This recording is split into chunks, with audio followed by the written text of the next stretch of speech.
Mga kapatid, mga kapag-aralan natin, mga follower po namin, sa pagkakataong ito ay gusto ko pong sagutin yung mga tanong tungkol po sa kung papaano o anong software yung ginagamit ko sa aming live streaming. At the same time, kapag ako ay na-invite sa church kung saan ay nagsusulo ako sa question and answer. Marami po ang nagtataka kung bakit nagagawa ko po yung pong tanong tapos bigla akong sasagot. Makikita agad nila sa screen ng projector yung verse na para bagang scripted. Ang iniisip nila, paano nangyari yon? Na parang nakaprogram lahat. Hindi naman alam yung itatanong ng audience. So pag nagtanong, automatic, lalo na pag naka-wide shot, ay makikita agad sa screen sa projector na bago pa natapos yung nagtatanong, minsan naka-plus na o kaya bago pa siya umupo, pag pindot kong ganyan, nandun na sa screen kaagad yung verse na sagot or kaya yung binanggit niya. Kaya para po dun sa mga follower ng pag-aralan natin, o kahit na po sa anong relihiyon, magagamit niyo po itong aking ituturo sa inyo. Gamit ang isang software na alam ko, iilan lang po kaming gumagawa nito. Kaya para po sa kaalaman, hindi ko po ipagdadamot itong simpleng natutunan ko na ito.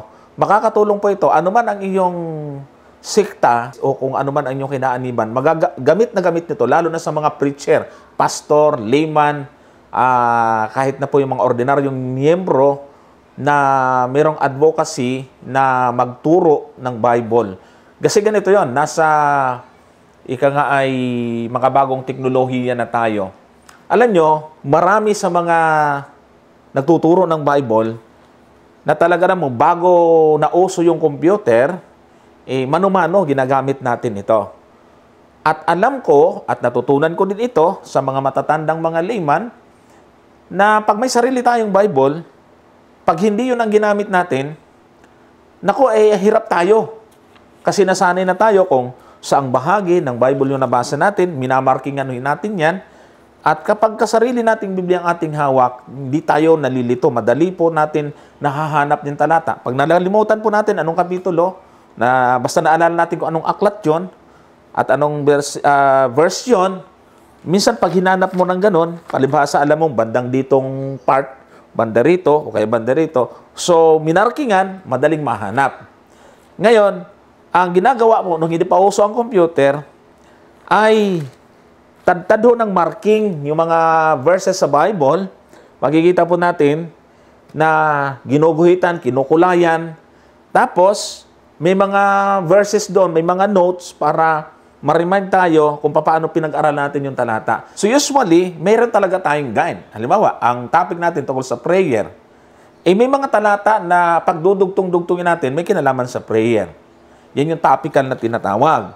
So, ang ginagawa ng iba, para hindi yung pag nagturo ka, ay may iba yung Bible, iba yung hawak mong outline, ay ang ginagawa ng iba, sinusulat na po doon sa talata, yung susunod po nila gagamitin na verse, para at least, Biblia yung hawak mo. Kaya, may mga ginagawa yung iba, dinidikit sticker, para madaliho. At saka, pag nawala yung outline, Bible ang dala natin, hindi po sila nahihirapan. So, ganun po yon.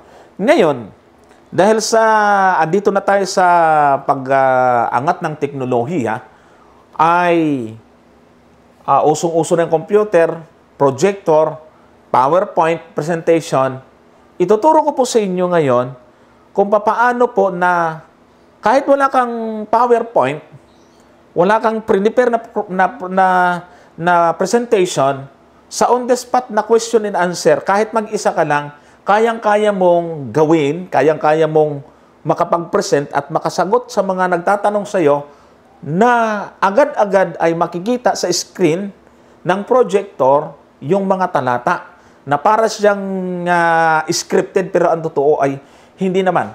Makikita po ninyo sa aking mga sample ng mga video na ginawa ko po sa iba't ibang mga lugar kung saan ay ginagamit ko po itong software na ito na ituturo ko po sa inyo ngayon. Malaking bagay ito, mga kaibigan, mga kababayan. Kaya dapat ay tingnan po ninyo. Unang-una ay siyempre, ang software na ito, pwede sa Windows, pwede din sa Mac. Siyempre, pagka kayo ay Mac user, ay may dalawang klase ng adapter na kailangan po ninyo. Sa mga bagong, mga latest model ng Mac, ganito na po yung adapter nila. Ayan. Yung dati ay VGA to HDMI. Pero meron namang yung MacBook Pro na may HDMI na, diretso na po ito. So, kailangan nyo muna bumili ng adapter. Sa tawag dito, sa Mac Center, meron. Pero kung gusto po ninyo ng mura, ay meron naman sa mga computer store. So, ito po. I-connect po natin yan sa ating laptop. At syempre, magda-download po kayo ng software na VerseView. So, hahanapin po ninyo. Meron po tayong mga apps ng VerseView. Ayan, tingnan po natin. Ipakita lang po natin dito.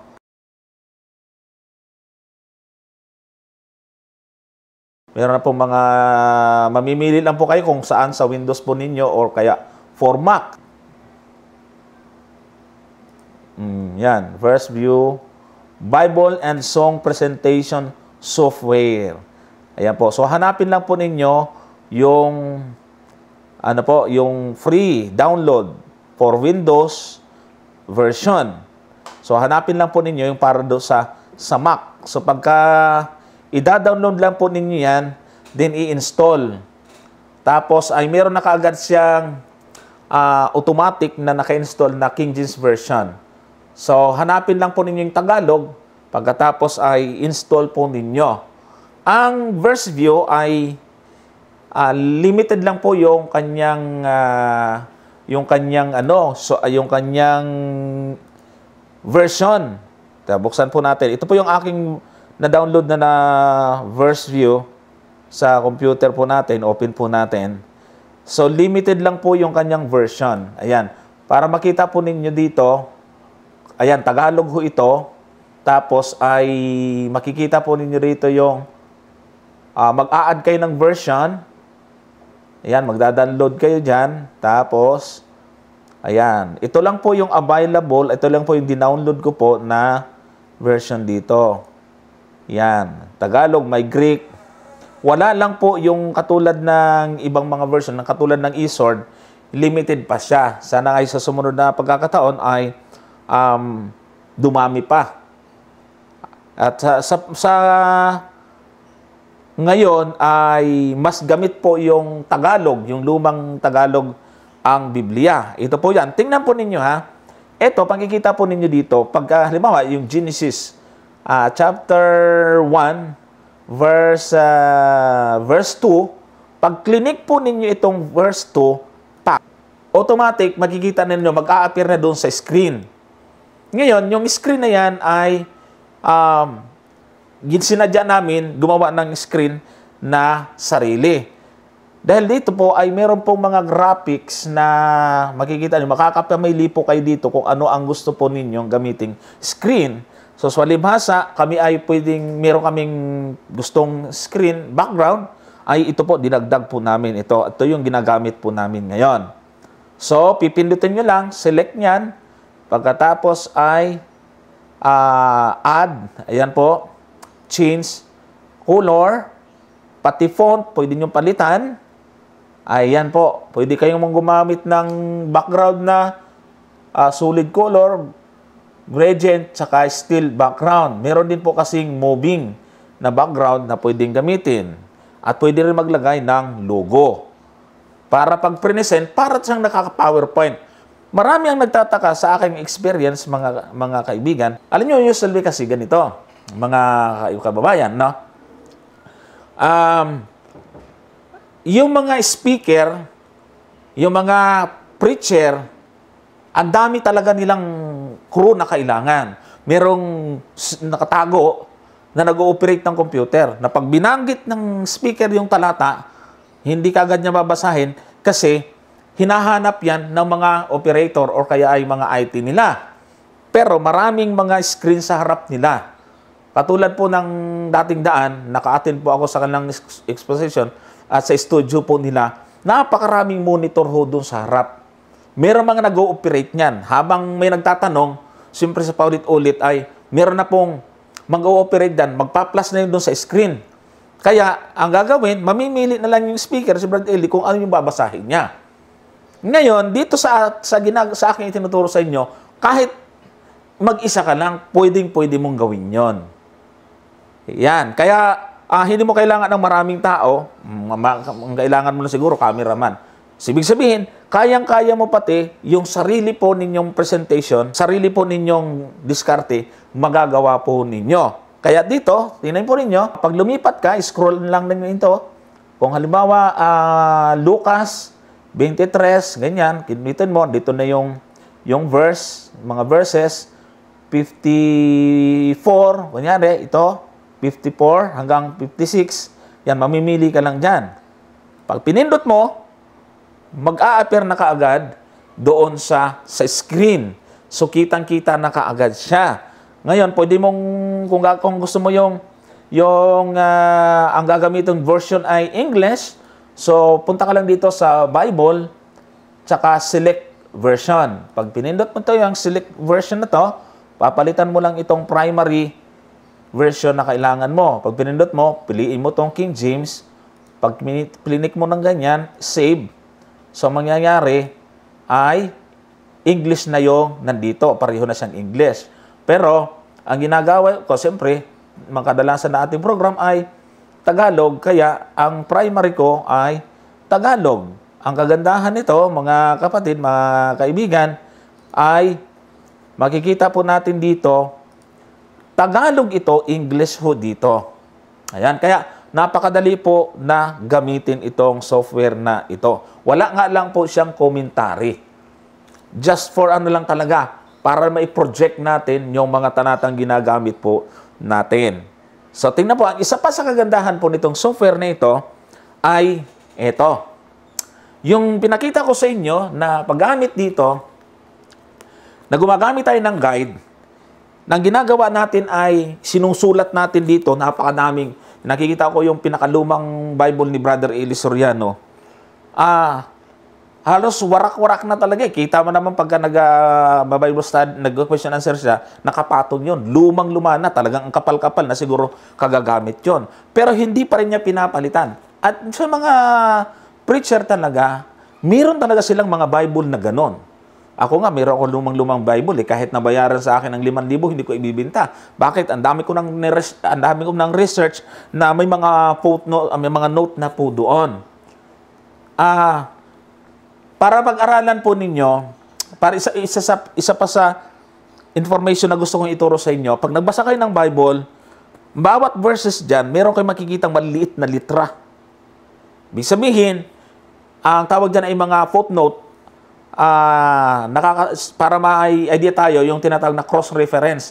Pag nilagyan po ng litra dyan, pag tinignan nyo sa ibaba, ay nandoon kung anong verse. Ibig sabihin, yung word na nandoon ay nandoon din sa book na nakasulat doon. So, pupuntahan. Ngayon, dito, yung outline ng Bible study ay pwede natin gamitin dito. At saka yung mga footnote, kasi ito, walang footnote itong verse view, pwede natin gamitin ito. Yun nga lang ay kailangan natin mag-effort. Nakakadagdag naman to ng kaalaman sa atin.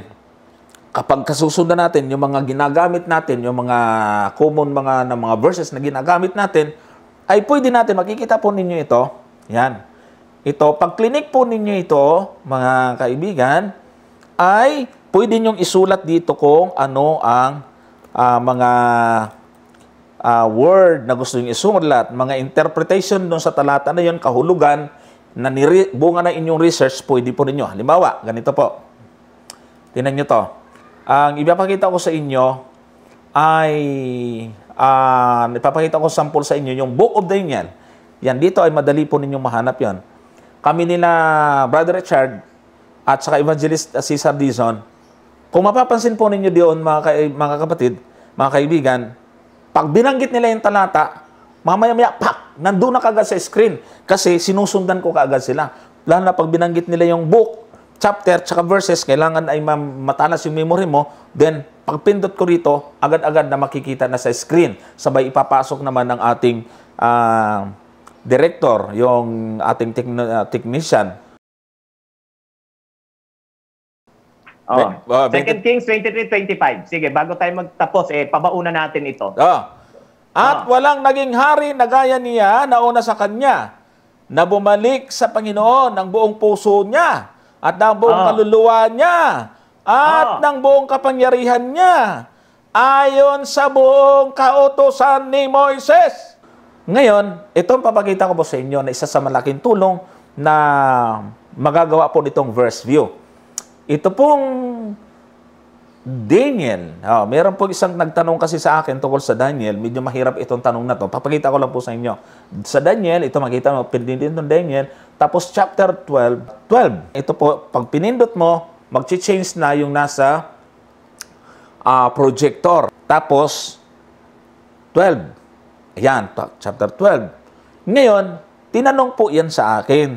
Ano daw yung sabi riyan sa talata ay, at mula sa panahon na palaging handog na susunugin ay aalisin, at matatayo ang kasuklam-suklam na naninira, ay magkakaroon ng 1,290 araw. So, tinanong sa atin, ano yung panahon na binabanggit dito, 1,290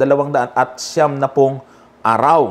Ano ang ibig sabihin niyan? Tapos sa verse 12, ay mapalad siyang naghihintay at datnin ng 1,335 days. So, tinanong po yan, anong ibig sabihin yan? Siyempre, i-research mo yan, pag-aaralan mo yan.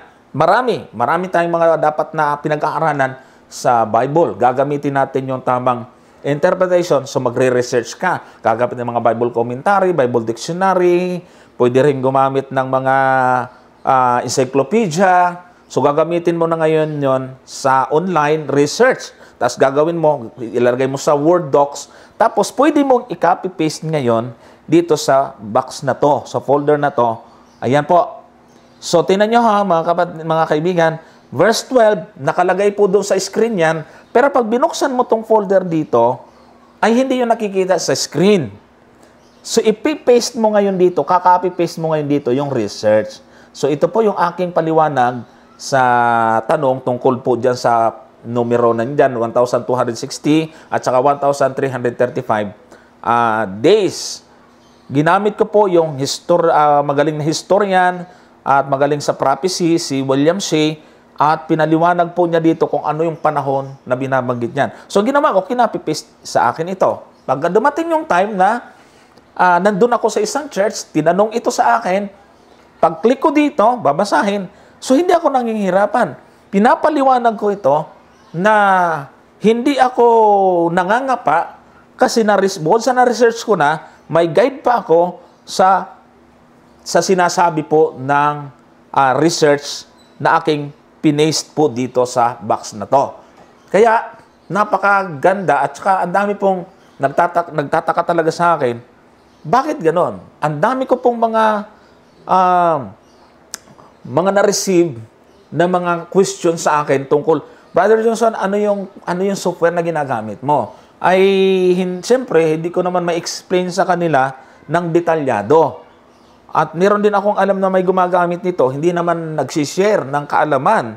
Kaya, ang ginawa ko po, para lalo na kahit sino po kayo na pwedeng gumamit ito, ay inyo po itong mapakinabangan. So, halimbawa, ito, cross-reference na tinatawag, yung footnote ng Bible. Napakadali po, kasi pag-aaralan po natin, alam niyo naman, pag nagtuturo ka ng Bible, hindi yung basta-basta ka lang natutong magbasa, tapos patalon-talon. Dapat talaga systematic yan. Dapat talaga tama ang konteksto, tama ang paggamit ng cross-reference. Kasi pagka mali ang reference natin, out of context yun, mali. Halimbawa, ito, ibibigay ko sa inyong halimbawa, no? Dito sa Mateo, sa 22, ito yung verse 36. Pag pinindot nyo ito, makikita nyo, mag-change na yung verse doon sa screen. Sabi dyan, Guro, alinbaga ang dakilang utos sa kautusan. Tapos sa 37, pag pinindot mo, makikita na ulit doon. at sinabi sa kanya, ibigin mo ang Panginoon mong Diyos ng buong puso mo at buong kaluluwa mo. Ito ang dakilang pangunang utos. At ang pangalawang katulad ay ito, ibigin mo ang iyong kapwa na gaya ng iyong sarili. Sa dalawang utos na ito'y nauuwi ang buong kautusan at ang mga propeta. Pag pinag-aralan po ninyo yung cross-reference or yung pinagkuhanan nito, kasi ang tanong dito ay, Guro, alin ba ang dakilang utos sa kautusan? Ibig sabihin ay, mayroong tinatanong, ano yung nakarecord sa kautusan na pinakadakilang utos? Ibig sabihin, yung sumagot ang Panginoon, ito ay hindi niya bago pa lang sinasabi, kundi dati na itong nakasulat, may pinagbahanguan. Ngayon ang tanong, saan ba hinango ito? Tingnan nyo, nilagay ko dito sa verse 37 kung saan hango yon. Ayan, ito ay tinatawag na kautusan ni Moises sa Ikalawang Hari 23:25 at ganoon din sa Deuteronomio 5 at 6. Check nga natin, nandun ba yung salita na yan na ang nakasulat ay ibigin ang Panginoong Diyos ng buong puso, buong kaluluwa at buong pag-iisip. Puntahan mo natin Ikalawang Hari 23:25. Tingnan niyo po. Ikalawang Hari 23:25, sabi ganito, 23:25. Yan. Pak! Ang bilis lang, oh. Pak! Nandun na kaagad. Na walang tumutulong. Alam na nakakayang-kaya natin. So, pag binasa po natin yan, at walang maging hari na gaya niya, na una sa kanya, na bumalik sa Panginoon ng buong puso niya, at ng buong kaluluwa niya, at ng buong pangpangyarihan niya. Ayon sa buong kautusan ni Moises, na may bumangon mang sumunod sa kanya na gaya niya. Yung pala, pag kinuha natin kung saan ito kinuha, kung saan ito kinote ng ating Panginoon, nandyan talaga yung salita na bumalik sa Panginoon ang buong puso niya, buong kaluluwa niya, buong kapangyarihan, sa doon naman buong pag-iisip. So, ibig sabihin, ito rin yun. Kasi pag tininan nyo yung cross-reference mismo, yung footnote ng Bible na actual, iyon din talaga ang tinuturo. Ngayon, nilagay ko ulit dito kung saan pa yun mababasa. Yan, nilagay ko yung Mateo 22:36-37 na doon ito galing, tapos Deuteronomio 6:5. O, puntahan natin yung Deuteronomy 6:5. Ito ang Deuteronomy 6, talatang 5, chapter 6, verse 5. O, ayan o. Pag pinindot mo to, ay nandoon na naman. At yung iibigin ang Panginoon mong Diyos ng iyong buong puso at ng iyong buong kaluluwa at ng iyong buong lakas. So, nakakatulong ng malaki ito mga kapatid, kaibigan, ilalagay lang po natin dito yung mga research natin. So yan ho mga kaibigan, yung software, ang problema nga lang dito ay wala po siyang mga commentary sa ngayon. Pero siyempre, extra research na ho natin yon. Ang akin lang pong ipinakita ho dito is paano ko siya ginagamit. Kasi ang dami pong nagtataka. Makikita po ninyo, yan, magpapakita ko ako ng mga sample kung saan ay nagsusulo ako sa question and answer kahit na napakaraming tao, kahit na ilang district yan, kahit na po anong mga gathering yan, ay gumagamit po ako nito. Pagkatapos ay hirap kaya nung mag-isa. Pero ako po ay hindi nakakatulong ito kaya hindi ako gaanong hirap. Ang isa pa po dyan, sa kagandahan po nito, mga kaibigan, ay ganito. Kung gusto nung mabilisan, ay meron po dito, makikita nyo, meron ditong search. No? Meron ditong search. At saka may notes. Sa notes ay pwede kang gumawa dito ng notes, gagawa ka ng topic dito para pag naitanong sa iyo yung tungkol sa topic na yon, ay puntahan ka mo dito. At least meron kang idea. Ngayon, sa search naman, ay pwede mong i-type dito yung keyword. Pag meron kang hindi mo ma-recite ng buo ang talata, tapos makalimutan mo kung saan ito mahahanap, hindi mo rin alam kung anong aklat, makakatulong ito. Halimbawa, mag-isip tayo ng word na ating isusulat dito sa search at titingnan natin kung paano natin ito madaling mahahanap. Ito gagawin kong sample. Meron pong paniniwala na hindi na dapat ipangilin yung araw ng Sabat kasi nga ito ay pinapatay yung lumalabag dito. So, babatuhin walang pagsala o kaya papatayin walang pagsala. Kadalasan, yun ang nasa isip ng iba. Kaya hindi na dapat yan kasi pag nalabag mo yan, kailangan mamatay ka. Pero, kaya ang gagawin natin, hahanapin natin ngayon yung word na papataying walang pagsala. O kaya walang pagsalang papatayin. Yan. Pareho kasing ginamit yung salitang iyan. Halimbawa, ito. Walang pagsalang papatayin. Yan. Pag enter po natin dyan, ito na. Ang dami nang lumabas. Found 11 results. Ayan. Walang pagsala. Yung nakakulay red na ito, nandyan yung keyword na tinype. So, hindi lang pala yung lumalabag, lumalapas tangan sa Panginoon ng araw ng Sabat ang pinapatay. Kundi yung pong mga iba pa, lumapas tangan. Diba ba? Katulad nito.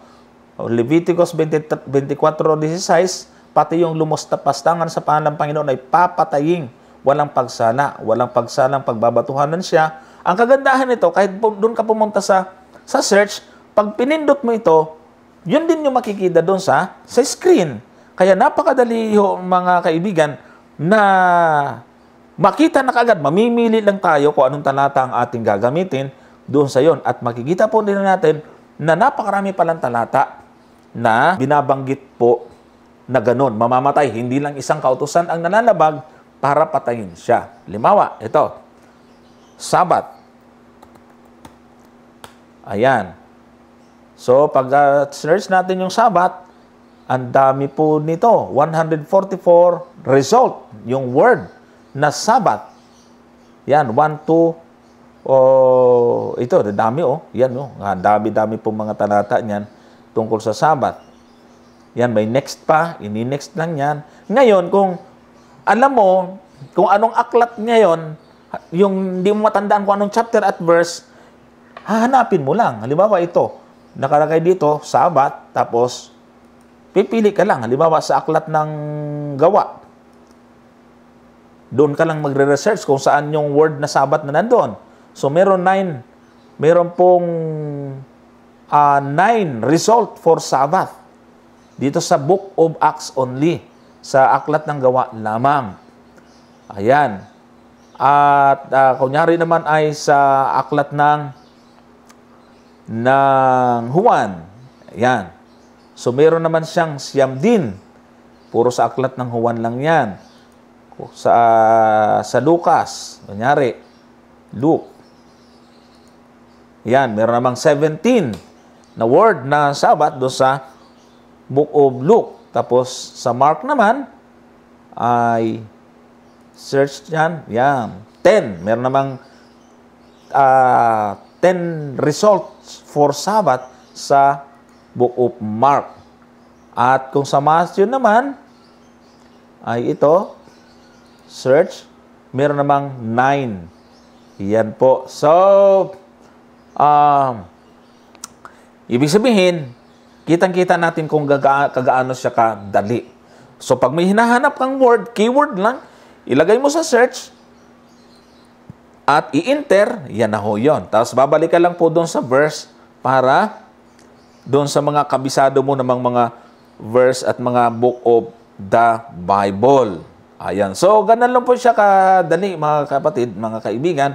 Yan. Ito po, pag pindot nyo ng book, ito yung chapter, ito yung verses. Yan po. So, pag lagay kayo ng mga notes dito, new, yan, susulat lang po kayo dito. Sana ay nakatulong ho sa atin itong aking kaalaman na binanggit po sa inyo. At nais ko pong humiling sa inyo, mga kaibigan, sa mga follower po namin sa Facebook, o kaya ay nakakapanood nito, kung hindi pa kayo nagiging follower po namin sa Facebook, paki-like and follow lang po yung page ng pag-aralan natin. At ganoon din po yung Johnson Llamas Amican, pwede nyo pong i-follow. O kaya yung aking personal page na Johnson Amican page. Ito po ang aking request pala, mga kaibigan, mga follower po namin. Pakipuntahan po yung ating YouTube channel na pag-aralan natin. At huwag nyo pong kalimutan na i-subscribe po ito. At ganoon din po, pakitap ho yung ating bell sign para sa inyo sa mga notification na lagi po kayong na-notify. Marami po kami mga followers sa Facebook, mahigit po 30,000 yon. Eh, napakalaking bagay po kung yun din ang magiging YouTube subscriber po natin. At saka, meron po akong bagong channel na ginawa sa YouTube na mag-upload po ako doon ng hindi lang po mga spiritual topic, kundi marami po ako mga gustong i-upload doon ng mga topic. Ang channel po na yun ay Dapat Alam Mo. Pinagdugtong-dugtong ko po. Dapat Alam Mo channel. Mga impormasyon po yon.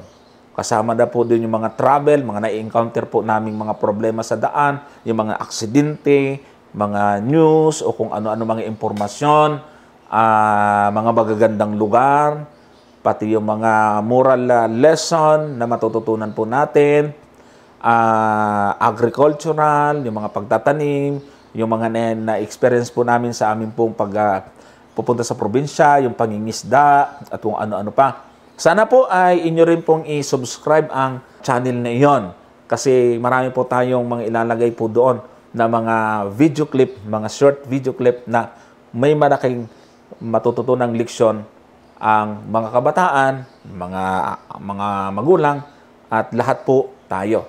So, sana po ay nakatulong po sa inyo lalo sa mga preacher yung pong kaalaman na ating pong naibigay po sa inyo.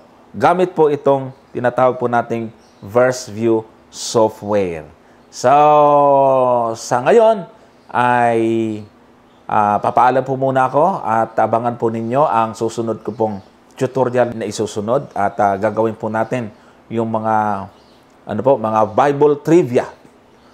Mostly ay doon natin lalagay doon sa channel na bago natin, mga Bible trivia. At the same time, ilalagay din po natin sa page ng pag-aral natin at lalo na po doon sa YouTube channel po natin. Bye-bye and God bless us.